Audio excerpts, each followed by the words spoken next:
नमस्कार बच्चों। कक्षा 10 के विज्ञान का लेसन नंबर 2 हम लोग कर रहे हैं और लेसन नंबर 2 अपना जो है वो अम्ल, क्षार एवं लवण है। पिछले वीडियो में हम लोगों ने विद्युत अपघट्य के बारे में जाना था। वे पदार्थ जो विद्युत धारा प्रवाहित करने पर अपघटित हो जाते हों या टूट जाते हों। टूटेंगे किस में बेटा? टूटेंगे आयनों में। आयन क्या होते हैं? धन आयन और ऋण आयन, दो प्रकार के आयन होते हैं और इनमें जो टूटेंगे उन्हें हम क्या बोलेंगे? विद्युत अपघट्य बोलेंगे। ये दो प्रकार के होते हैं, एक प्रबल विद्युत अपघट्य होता है, एक दुर्बल विद्युत अपघट्य होता है। प्रबल वैद्युत अपघट्य वो जिनमें सभी के सभी आयन टोटल सभी टूट जाते हों, सभी आयन 100% टूट जाते हों, उन्हें हम प्रबल वैद्युत अपघट्य बोलते हैं। जैसे HCl है, H2SO4 है। और दुर्बल वैद्युत अपघट्य कौन से होते हैं? ऐसे वैद्युत अपघट्य जो जिनके आयन 60% आयन टूटते हैं और 40% नहीं टूटते हैं, उनको क्या बोलते हैं? हम दुर्बल वैद्युत अपघट्य बोलते हैं। जैसे अपना सिरका होता है CH3COOH, एसिटिक अम्ल होता है, इसके बारे में पढ़ा था। आज इस वीडियो में हम लोग पढ़ेंगे कि अम्ल क्या होता है, अम्ल की पूरी जानकारी लेंगे। इसकी बहुत ही कई किताबों से मिला करके NCERT का बेस लेकर के नोट्स को तैयार किया गया है, जिससे एकदम कॉन्सेप्ट क्लियर हो बच्चों का और उनके दिमाग में सरल भाषा में परिभाषाएं लिखी गई हैं। तो हम लोग शुरू कर देते हैं अम्ल। तो सबसे पहले जानते हैं कि आपने अपनी जनरल लाइफ में कहाँ कहाँ पे अम्ल देखा है, उसके बाद में परिभाषा पे हम लोग आएंगे। तो आप लोगों के घर में इन्वर्टर होता है, बैटरी होती है, तो उस बैटरी में जो अम्ल भरा होता है, खट्टा खट्टा तेजाब जिसको बोलते हैं, वो भी अम्ल होता है। सबके घरों में सिरका पाया जाता है, जो गन्ने का रस का बनता है सिरका, वो भी अपना एक अम्ल होता है। तो ये जो खट्टे पदार्थ होते हैं सभी अम्ल होते हैं। अगर हम प्राकृतिक रूप की बात करें तो संतरा में जो खट्टापन है वो अम्ल की वजह से होता है। नींबू में जो खट्टापन है वो भी अम्ल की वजह से होता है। तो इन जगहों पे हम लोगों ने अम्ल को महसूस किया है, जो खट्टापन महसूस किया है ये अम्लों की वजह से होता है। डिटेल में आगे बढ़ेंगे अभी थोड़ा थोड़ा। तो अम्ल की हम लोगों ने 3 परिभाषा ली हुई हैं। एक साधारण परिभाषा, दूसरी आर्हेनियस के अनुसार और तीसरी ब्रॉन्स्टेड एवं लॉरी के अनुसार। तो देखते हैं क्या है। बेटा साधारण परिभाषा इसकी ये कहलाती है, जिसकी अभी हम चर्चा कर रहे थे। क्या चर्चा कर रहे थे? ऐसे पदार्थ जो स्वाद में खट्टे होते हैं वे अम्ल कहलाते हैं।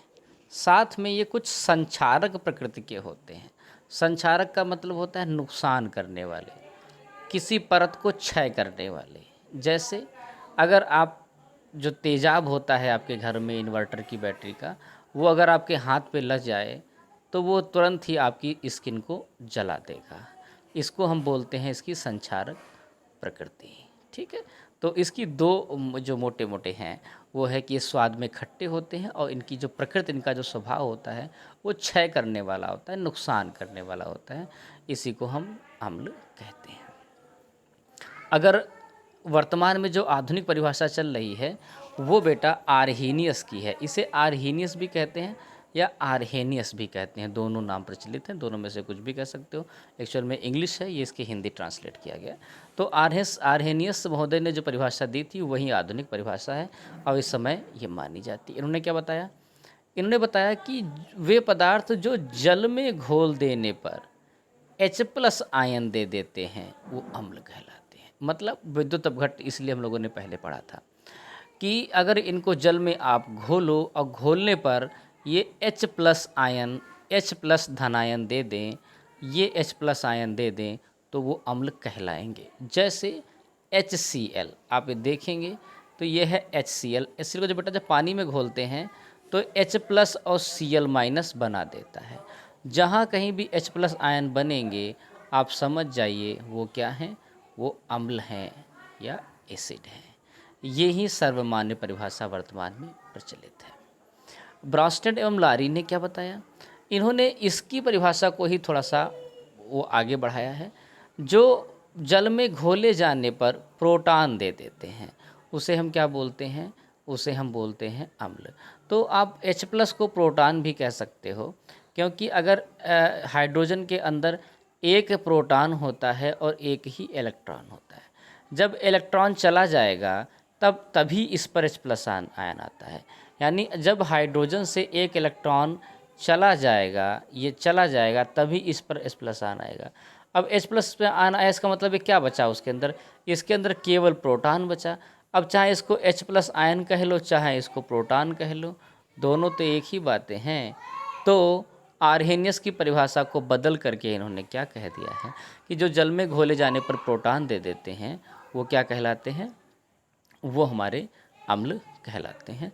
तो अम्ल की परिभाषा हम लोगों ने तीनों पढ़ ली है। अब अगले वीडियो में हम लोग अम्ल के प्रकार के बारे में पढ़ेंगे और अगली कुछ हेडिंग्स को कवर अप करेंगे। उम्मीद है आपको ये वीडियो समझ में आ रहे होंगे।